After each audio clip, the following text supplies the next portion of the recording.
इनकी इनकी राजनीति कोई हैसियत नहीं है। ये मौके पर कितने कल कारखाने इन्होंने लगाया, आप बता दो हमको, 4 नाम गिना दो। जनता पार्टी जब जब सरकार में आती है लोकतंत्र और संविधान का हारे हुए आदमी को बीजेपी जिता दे रही है। नमस्कार, मैं हूं विशाल चौबे और आप देख रहे हैं एनआरबी न्यूज लाइव। 2024 लोकसभा चुनाव की तैयारी जोरों शोरों पर है।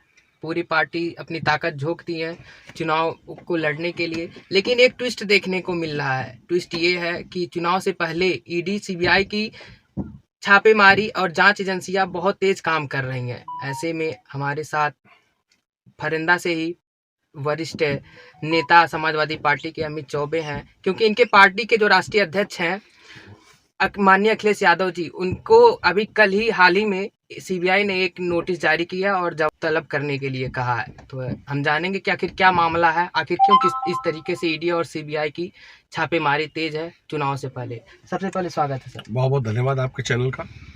और आपका सवाल है सीबीआई जो नोटिस हमारे माननीय राष्ट्रीय अध्यक्ष जी को दिया है। देखिए, भारतीय जनता पार्टी जब जब सरकार में आती है लोकतंत्र और संविधान का गला घोटती है। आप उठा के इतिहास इनका देख लीजिए आप, कि जब भी उनको चुनाव जीतना है, चाहे उनके पास आज के डेट में कोई भी लोकतंत्र में जमीन पे कोई उनका काम नहीं दिख रहा। उनके पास क्या है? ईडी, सीबीआई, पुलिस और संविधान को गला घोट कर विपक्ष के नेताओं को, जिस तरीके से अरविंद केजरीवाल को, उदाहरण जीता जागता आपके पास है, अरविंद केजरीवाल के पूरी टीम को जिस तरीके से परेशान किया जा रहा है। पंजाब में आपने देखा होगा चेयरमैन के चुनाव में, नगर पालिका के चुनाव में, जिस तरह महापौर के चुनाव में जिस तरीके से नंगा नाच हुआ है, सुप्रीम कोर्ट ने जब दखल दिया है तब जाके वहां पे स्थिति जनता के बीच आई है। आप सोचो कि जिस तरीके हारे हुए आदमी को बीजेपी जिता दे रही है। अभी आपने हिमाचल में देखा क्या हुआ। हिमाचल में जो चुनी हुई सरकार है कांग्रेस की, उस सरकार के खिलाफ जाके बीजेपी के नेताओं ने वहां राज्यसभा को जबरदस्ती जिताने का काम किया। अब अभी आपने उत्तर प्रदेश में देख लीजिए, हमारी पार्टी के 5-7 विधायक चले गए हैं। वो ऐसे नहीं गए हैं, उनकी अंतरात्मा ये नहीं कही है कि अंतरात्मा की आवाज आई। अंतरात्मा की आवाज ये होती है कि संविधान का गला घोटा जा रहा है, दलित, पिछड़े, गरीब, सवर्णों का गला घोटा जा रहा है। आप बताओ, सरकार जमीन पे कोई काम कर रही है? अभी आपने देखा पूर्व मंत्री स्वर्गीय पंडित हरशंकर तिवारी जी का छापा मारा जा रहा है। अरे छापा पड़ना है तो ईडी सीबीआई निष्पक्ष तरीके से आप चले। कर्नाटक में येदियुरप्पा है, सबसे बड़ा घोटाला, लेकिन जब वो बीजेपी ज्वाइन कर लिया सारी चीजें माफ हो गई।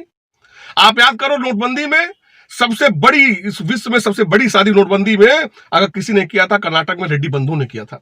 वो रेड्डी बंधु कौन है? वो भारतीय जनता पार्टी के नेता है। इतने करोड़ों अरबों का घोटाला की फाइलें दबा के बैठी है। अभी बीजेपी ज्वाइन कर ले, सारी चीजें माफ हो जाएंगी। ये संविधान और लोकतंत्र का गला घोटने वाले लोग हैं। आप बताओ, हमारे सूबे के मुख्यमंत्री योगी आदित्यनाथ जी हैं, इन पे कितने मुकदमे थे? वो मुकदमे कहां हैं? फाइल कहां गई? लोकतंत्र में इतिहास में पहला मुख्यमंत्री होगा जो अपने ऊपर दर्ज किए मुकदमे को खत्म करने का काम किए। इनके डिप्टी सीएम देख लीजिए, केशव प्रसाद मौर्य पे हत्या जैसे मुकदमे इन पे थे, इनकी फाइल बंद खत्म कर दी गई, माफ कर दिया गया, सजा माफ कर दिया गया। इनके लिए कोर्ट कुछ नहीं है, सर्वोच्च न्यायालय उनके लिए कुछ नहीं है। तो बीजेपी कहेगी, योगी जी कहेंगे, मोदी जी कहेंगे, आप कहेंगे, तो आप ज्वाइन करिए। आप ये बताइए, ब्रजेश सिंह खुलेआम इतना बड़ा अपराधी, सबसे बड़ा इनामी, आज माननी बन के चल रहा है। अब विजय मिश्रा, एक गरीब ब्राह्मण, जनता का चुने हुए ज्ञानपुर से 3 बार विधायक थे। आज जिस तरीके से विजय मिश्रा पे हमला हो रहा है, ईडी सीबीआई तरीके से दुरुपयोग किया जा रहा है उनके साथ, उनकी संपत्ति को कब्जा किया जा रहा है, उनके पूरे परिवार को मुकदमे में जेल भेज दिया गया है। ये लोकतंत्र है। अरे योगी जी, आप पीठ के पीठाधीश्वर हैं। आपको जनता, आपकी उत्तर प्रदेश की सभी जनता, सारे दलों के लोग आपके लोग हैं। आपने क्या किया? आप विजय सिंह का छापा डलवा दीजिए। आप अभी विनोद उपाध्याय का इनकाउंटर कर दिया गया फर्जी तरीके से। सिर्फ गरीब ब्राह्मणों को, दलितों को, पिछड़ों को ये टारगेट किया जा रहा है। आप उनके सामने घुटना टेकिए, नहीं तो आप जेल जाइए। ये लोकतंत्र है। आपकी पार्टी को बड़ा झटका लगा है। राष्ट्रीय महासचिव स्वामी प्रसाद मौर्य पहले पद से इस्तीफा देते हैं, उसके बाद मनोज पांडे का भी ये आता है सुनने में कि वो भी इस्तीफा दे दिया। आखिर क्यों? अब देखिए, स्वामी प्रसाद, देखिए ना, ये पार्टी लोहिया जी की पार्टी है, जनेश्वर मिश्रा जी की पार्टी है, ये माननीय नेता स्वर्गीय श्रद्धेय नेता जी की पार्टी। नेताजी ने कभी भी किसी धर्म, किसी विशेष, किसी मजहब पे उन्होंने समाजवादी पार्टी का गठन ही किया था कि जब तक अंतिम व्यक्ति के चेहरे पे खुशी ना आ जाए, वो किसी जात का हो। याद करिए, नेताजी पिछड़े थे, प्रमोशन में आरक्षण कभी लाया था। सारे दल, बीजेपी और कांग्रेस, बसपा के सारे लोग लोकसभा में चुपचाप बैठे थे, लेकिन अकेले नेताजी ने प्रमोशन में आरक्षण बिल का विरोध किया था कि नहीं, अगर प्रमोशन में आरक्षण का बिल आ जाएगा तो सवर्णों का हक मारा जाएगा। वो नेताजी थे। मैं फौजी परिवार से हूं, पहले देश की सेना में सिपाही का सौ नहीं आता था, वो नेताजी थे। सिपाही देश का सैनिक जात का नहीं होता, किसी धर्म का नहीं होता, वो देश का सैनिक होता है। आज सर्वोच्च जो उसको श्रद्धांजलि दी जाती है, सम्मान उनका पार्थिव शरीर आता है, वो नेताजी की दिन है। और स्वामी प्रसाद मौर्य, देखिए स्वामी प्रसाद मौर्य बेसिकली उन्होंने क्या किया, उन्होंने देखिए आप किसी भी देवी देवताओं को, हमारे राष्ट्रीय अध्यक्ष जी बार बार मना किए थे, आप किसी देवी देवताओं को आप मत करिए, आप जिस धर्म में आप उसकी बात करिए, लेकिन आप किसी को नीचा दिखा के आप शब्द बोल के, ये राजनीतिक मर्यादा नहीं सही है। नेता, देखिए हमारे नेता ने कितना बड़ा सम्मान दिया उनको, बसपा से निकाले गए थे, उनको एमएलसी बनाया, उनका कहने पर कितनी टिकट दिया गया। और रही बात मनोज पांडे और ये राकेश प्रताप सिंह गौरीगंज, मेरे साथ जिलाध्यक्ष थे, मैं तो महाराजगंज का यूथ का जिलाध्यक्ष था, वो रायबरेली जिलाध्यक्ष थे।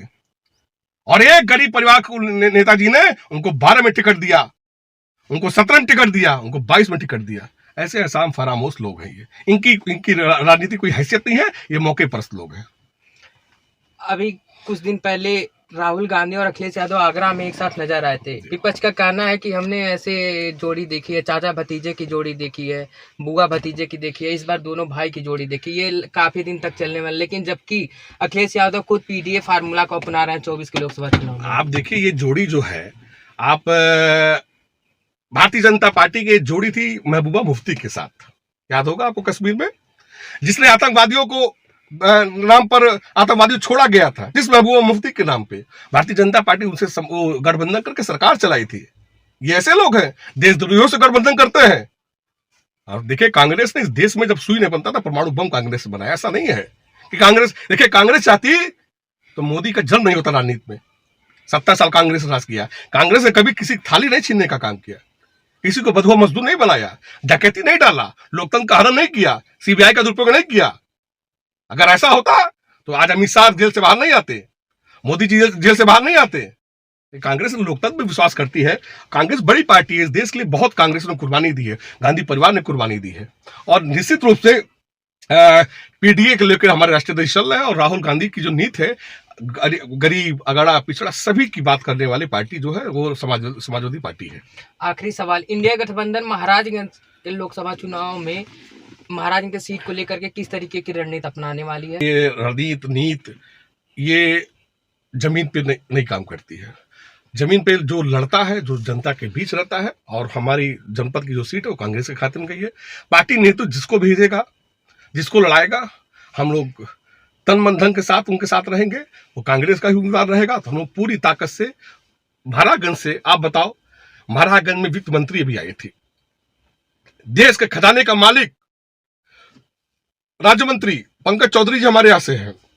आप बताओ कितने कल कारखाने इन्होंने लगाया, आप बता दो हमको, 4 नाम गिना दो। देश का खजाने का वित्त मंत्री आते हैं, वो बैंकों का ऋण बांटते हैं। आप बताओ किसानों को आप उधार बैंक से ऋण दे रहे हो, क्या माफ कर दोगे आप? अरे आप आई होती, आप फंदा चीनी मिल चलाई होते, आप कोई कारखाना लगवाए होते, आप बच्चों को अच्छी व्यवस्था के लिए अस्पतालों की व्यवस्था कर रहे हैं। आप चले जाओ, हमारे यहाँ CSC बंकटी है, अल्ट्रासाउंड मशीन नहीं है, डॉक्टर नहीं है, बाहर से दवाई लिखी जाती है। रात में एम्बुलेंस पर फोन करो, गरीब अगर फोन करेगा एम्बुलेंस फोन नहीं आती है। ये स्थिति है। निश्चित रूप से भारतीय जनता पार्टी गरीबों, मजलूमों, शोषण पिछड़ों का ये निर्मम तरीके से, एक तरीके से निर्मम मानवता की हत्या कर रही है पार्टी। बहुत धन्यवाद हमसे बात करने के लिए। बहुत बहुत शुक्रिया आपका। तो आप सुन रहे थे अमित चौबे को, महाराजगंज से विशाल चौबे की।